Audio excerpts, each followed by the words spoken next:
Alright, so here we are with the second point. Now, we're going to be talking about the key features of the boots. So, the first, I'm not going to talk about really at all because I've already talked about it, and that is the anti-fatigue midsole. So, again, yeah. I have no complaints with the midsole. We're comfortable. So, next is the electric shock resistance. Now, this, again, I can see function. Obviously, it's a thing, you know what I mean? It's there for a reason, but not every pair of work boots has this. Maybe from Timberland, but the last pair of boots that I had were from Walmart. They were workload. They were shit. They were a load of shit. Workload. Pardon my Italian. So, yeah. Shout out to the Six. Shout out to Calabria. Shout out to Italy. Shout out to Europe. Shout out to the world. Love you all. Yeah. So, again, electric shock resistance, again, this can be very useful and a lifesaver, obviously. When you work in an area where there are live wires around, let's say you're an electrician, or anywhere that just happens to, maybe you have nothing to do with electrician, being an electrician, you just happen to be in an area of your work that maybe is under construction, or under, I don't know, renovation, whatever. For whatever reason, there's live wires around you. If you step on one, you are not going to get electrocuted, or at least it won't be a major, severe life or death situation because of the live wire that you just stepped on. So basically, these are, I believe it's called a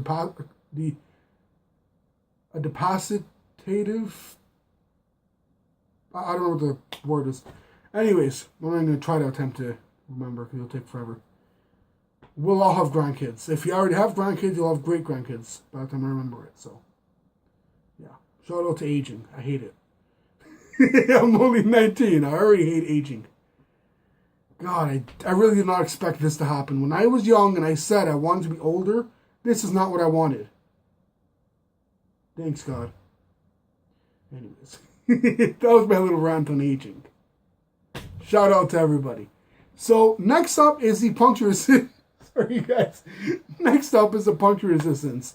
So, this I can see as being a feature that come maybe a year from now or whatever, it'll be standard as a feature, across all boots. Since even working in a department store like Walmart, in the warehouse, you sometimes run into little objects. You know what I mean? Like for instance, I remember, this is not Walmart, but it was Winners in the warehouse. One of the reasons why I could not work there was because I didn't have work boots. I had them, they weren't suitable, so I wasn't actually able to wear them. I know it sounds stupid. Basically, it's kind of like a dress code we have at Winners, where you got to obviously dress presentable. You got to dress, professionally.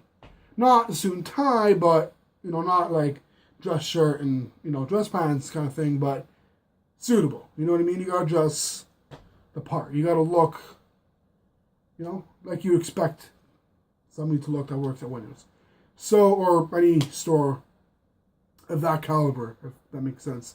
Not trying to say it's like a high-end store and whatnot, or that's not high-end or whatever. I'm not trying to get into this. I'm not trying to start an argument, guys. So, just throwing that out there. How did I get... Oh, because I was like, how did I get into talking about Winners?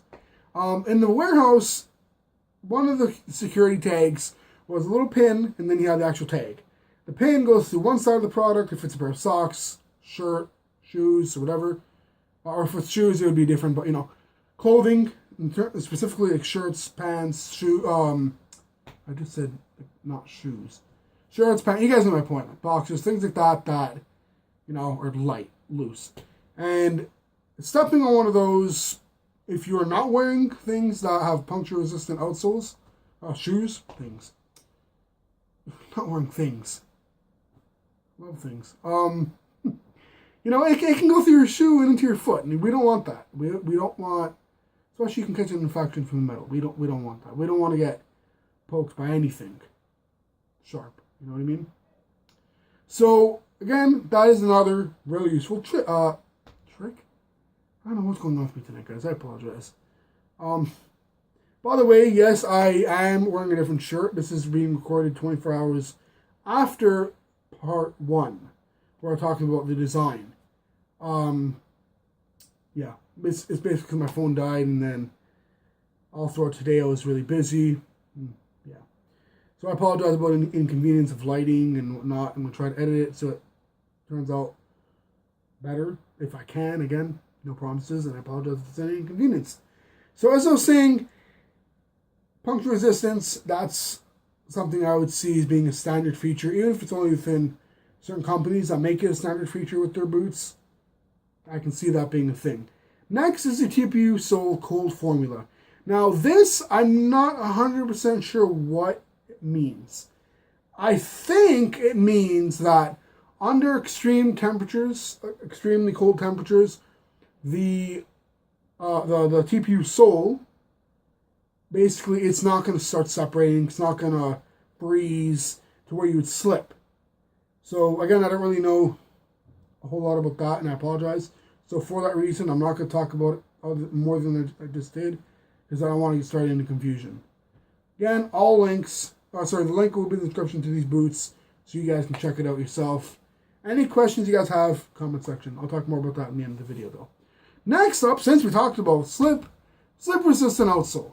This is something that I really think is important, because no matter where you work, there's always going to be one part of your work area that's going to be somewhat slippery for whatever reason. Maybe you just got mopped. You know what I mean? They're mopping the floor, unless you're working in like an industrial environment like I do, where they don't need to mop because it's always going to be dirty. But, you know, if you're working in an department store, slip-resistant outsoles are important. Because not that you're going to walk over there, but, you know, it's like you're not going to go running on an ice rink with these, but, you know, let's be realistic, you know.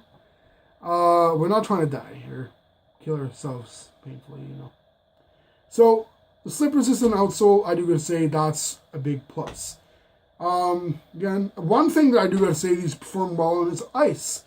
That's not why I mentioned we're not gonna be running on ice, but, you know, kind of going back to that, we're not gonna be running on ice.